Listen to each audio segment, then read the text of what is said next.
तर मी ना आता सर्दी आणि तापासाठी एक काढा बनवते. कोणासाठी? कोणासाठी? स्वप्नीसाठी. स्वप्नीला सर्दी ताप आलाय ना, तर त्याचं आता कसं क्लायमेट चेंज झालाय ना, तर त्यामुळे सर्दी ताप. मला वाटतं तो 2-3दा भिजला पण ना, पावसात भिजलाय 2-3 वेळा, तर त्यामुळे आता त्याला सर्दी ताप आलाय. तर त्याच्यासाठी मी काढा बनवते. अरे मग आपल्या सगळ्या दर्शकांसाठी पण सांग. हा, त्यांना पण सांगते किती काय घेतलं वगैरे.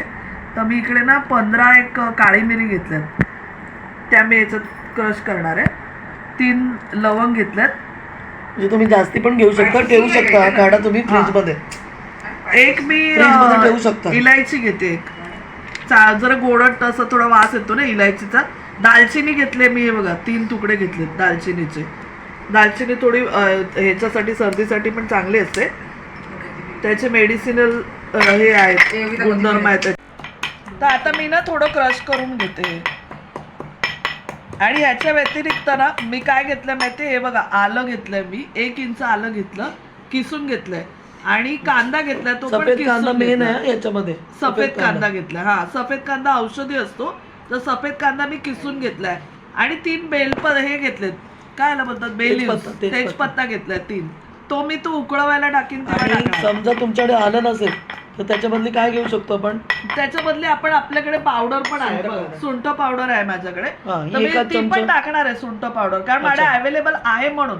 तुमच्याकडे नसेल तर तुम्ही आळच घ्या डायरेक्ट. टाकू शकता, ज्येष्ठी मध तर सर्वात चांगलं, पण आता माझ्याकडे ते नाही. चालेल, ऑप्शन आहे.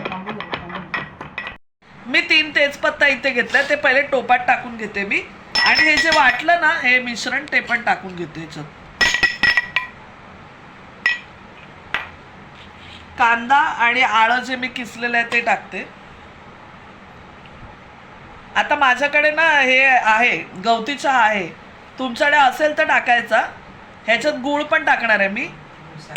तर आता ना ह्याच्यात मी पाणी टाकणार आहे आणि उकळवायला ठेवणार आहे हा काढा बनवायला. पाणी किती टाकायचं? 1 ग्लास पाणी टाकणार आहे मी. त्याचा अर्धा ग्लास झालं पाहिजे, आटून ना अर्धा ग्लास झालं पाहिजे त्याचं.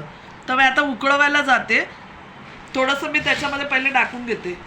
माझ्याकडे हे अद्रक पावडर आहे, तर मी ती टाकली, 1 चमचा टाकली मी. हे आता मी गूळ घेते. गूळ थोडा मी, हे बघा किती घेतलाय, गूळ मी घेतलाय याच्यामध्ये आता काड्यामध्ये. हे बघा एवढा घेतलाय. 2 टेबलस्पून. लिंबापेक्षा कमी असेल, आपल्या चवीनुसार घ्या. तुम्हाला मुलं असेल तर तुम्ही गोड बनवा, कारण तो तिखट. आता मला श्रीला पण द्यायचं आहे ना, माझ्या बहिणीच्या मुलाला, तर मग आम्ही तेवढं थोडं गोड बनवतो, नाही तर प्यायला जमणार नाही त्याला. बघा गवती चहा असतो ना आपला, गवत असतं चहामध्ये टाक, लेमन ग्रास बोलतात, ते घेतल्यात मी. 2 घेतल्यात काड्या, त्या बांधून त्या पण त्याच्यात टाकणार आहे. आणि 1 ग्लास पाणी टाकलंय. आता मी उकळवायला ठेवलंय. तर 1 ग्लासाचा अर्धा ग्लास झाल्यावरती आपण काढा प्यायला घेऊ शकतो. गरम गरमच द्यायचं आहे प्यायला. तर मी नंतर दाखवते कसा तयार झाला आहे ते. भारतीय स्वयंपाकघरात आपल्याला अनेक प्रकारचे मसाले आढळतील. या मसाल्यांचे आयुर्वेदाशी खूप जवळचं नातं आहे. ते फक्त अन्नाची चव वाढवत नाहीत, तर बऱ्याच आजारांमध्ये देखील उपयुक्त आहेत. मग तो आपल्या स्वयंपाकघरातील कोणताही मसाला असो. हळद, हिंग, ओवा, मिरी, लवंग, दालचिनी हे सर्व मसाले अनेक प्रकारच्या रोगामध्ये औषधी म्हणून वापरले जातात.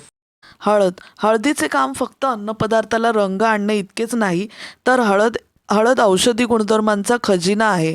हळदीमध्ये कर्क्युमिन नावाचा एक नैसर्गिक घटक असतो, जो अँटीऑक्सिडंट म्हणून कार्य करतो आणि शरीरातील टॉक्सिन्स म्हणजे विषारी घटक बाहेर काढून टाकतो. हळदीमध्ये अँटीबॅक्टेरियल गुणधर्म देखील आढळतात, जे शरीराचे अनेक प्रकारच्या संक्रमणापासून संरक्षण करतात. हळद इम्युनिटी बूस्टर म्हणून देखील काम करते. तसेच भारतीय घराच्या परंपरेत सुद्धा हळदीचे विशेष महत्त्व आहे. लग्नात असो किंवा पूजेत हळदीचे एक विशेष स्थान. आल्यामध्ये व्हिटॅमिन B12, कॅराटीन, थायमिन, रिबोफ्लेविन आणि क जीवनसत्व आहे. आले हे उष्ण प्रकृतीचे आहे. अपचन, अन्नाची अनिच्छा, गॅस, उलटी, पोट साफ न होणे, सर्दी, जुनाट सर्दी, डांग्या खोकला, क्षयरोगाचा खोकला, कफ, दमा, इरेग्युलर पिरियड्स, पोटदुखी या सर्व आजारांवर आले हे फारच उपयुक्त औषध आहे. अंगात कणकण असताना गोडभर आल्याचा चहा प्यायलो तरी तरतरी येते. लवंग. अनेक प्रकारच्या आरोग्याच्या समस्यांवर लवंगीचा प्राचीन काळापासून वापर केला जातो आणि याचे परिणाम देखील प्रभावशाली आहेत. सर्वात जास्त मुखशुद्धीसाठी लवंगीचा वापर केला जातो. तोंडाशी निगडीत अनेक समस्या लवंग वापरल्याने दूर होतात. मुखाची दुर्गंधी दूर करण्यासाठी, दातदुखीसाठी, पोट साफ होण्यासाठी, पोटातील जंत मारण्यासाठी याचा उपयोग होतो. लवंगमध्ये अँटीबॅक्टेरियल गुणधर्म असतात, त्यामुळे तोंडातील बॅक्टेरिया नष्ट करून त्याचे आरोग्य राखण्यास मदत होते. लवंगमधील उपयुक्त घटकांमुळे इन्सुलिनची निर्मिती होण्यास मदत होते, त्यामुळे ब्लड शुगर कंट्रोलमध्ये राहण्यास मदत होते. काळी मिरी. मिरीच्या सेवनाने सर्दी, खोकला आणि फ्लूसारख्या आजारांवर नियंत्रण मिळवण्यात येते. काळी मिरी रोगप्रतिकारक शक्ती वाढवते. मिरीच्या सेवनाने शरीरातील विषारी पदार्थ बाहेर काढण्यास मदत होते. वेट लॉससाठी काळी मिरीचे सेवन केल्यास फायदा होतो. ओवा. ओवासुद्धा सर्दीवर गुणकारी मानला जातो. फ्ल्यूचे विविध प्रकार, श्वसनाचे आजार यावर हे एक प्रभावी औषध आहे. डायजेशनवर ओवा हे एक गुणकारी औषध आहे.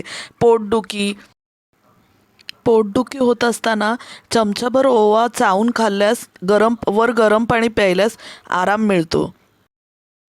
अशा या स्वयंपाकघरातील विविध मसाल्यांचा औषधी उपयोग मी ते सांगण्याचा प्रयत्न केला आहे. पण तरीही जर बरं वाटलं नाही, कुठल्याही आजारावर बरं वाटत नसेल तर डॉक्टरांकडूनच सल्ला घ्यावा. धन्यवाद. काढा तयार झालेला आहे. आज गरमागरम प्यायला द्यायचं आहे. बघा,